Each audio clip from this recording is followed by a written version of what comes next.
The day is hot, the air is thick, and the observer has just begun their speech.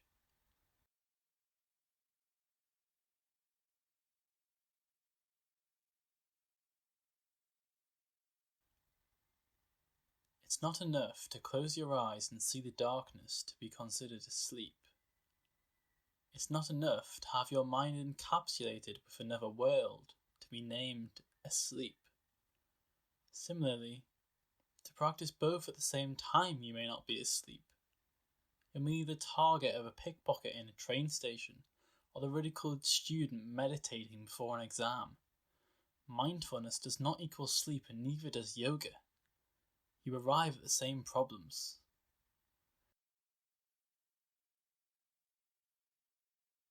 You'd say that's obvious. You don't always dream when you sleep, so of course dreaming can't be the same as sleep. Then it's said that actually we are constantly dreaming in our sleep, but we can't remember it. So now it becomes a certain type of dream that's a dream, and another type of dream that's gone fine to the recesses of our matter. Suddenly the distinction between dreams, and sleep isn't so clear.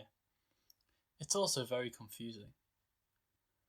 But if dreaming is to be a part of another plane of reality, to absorb ourselves in something otherworldly, then to dream and to sleep are suddenly synonymous. If sleeping wasn't such a distinctive experience, so removed from our everyday lives, its word wouldn't be so profound. The daydreamer in the classroom and the drunk passed out in the street. The local yoga group and the family watching Doctor Who. Suddenly they're all carrying out the same action. To curate a specific world and live in it for a period of time is acknowledged as dreaming. Dreams are at the crux of this confusing matter. They aren't necessarily meaningful, nonsensical, or even temporary, but often they can be all of them at once. Dreams are like the art you make but never show anybody, not even yourself. And the best kinds of art are just as so. They consume you and you succumb to live in their space. During, you cower in fear to violence and death. After, you realise the fabrication and the fact you could never have been harmed.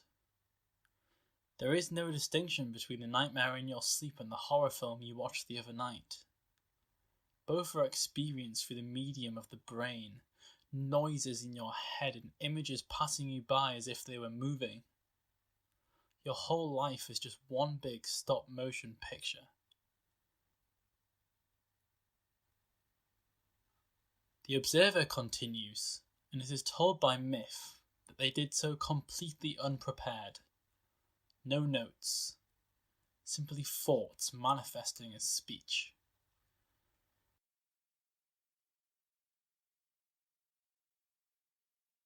When we break it down, dreaming is the act of experiencing a world subjectively, a place unknown to us. For a long time now we found inconsistencies in our visions.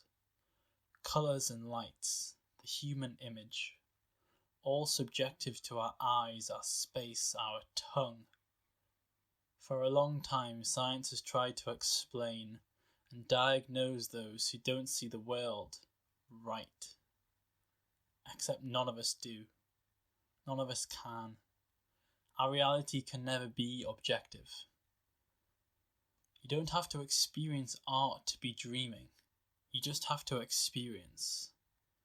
To live is to conjure art, and to experience is to dream. Where I draw the line is becoming an ever difficult pursuit. In dreams, the consequences don't matter. There's always an exit to a previous plane. In conventional dreaming, the exit is life. But the exit from this dream is death. Just as we are horribly unaware of ourselves before birth, we return to the same state after. What it brings is an unknown, but what it brings is also another dream. Another dream with another way out. How to find it isn't known yet, but it will come in due course. Whether that be by Judgment Day or a chalk door, every dream has its exit. Some dreams may appear to be composed of nothing and some a visceral assault of colours. Some are as simple as the ground you walk on and some as complex as the scripture from which you read. But in dreams there is always an exit. Sometimes the exit can be worse and you beg to go back. Sometimes it's life-saving. A comforting sense of familiarity, liberating and safe. I dream, I sleep, I live. And suddenly the line between the three has disappeared.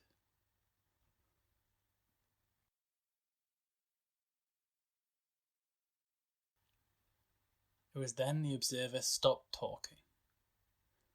They sat and looked out. They saw nobody. They looked again and realized the building they were leaning against was nothing but fiction.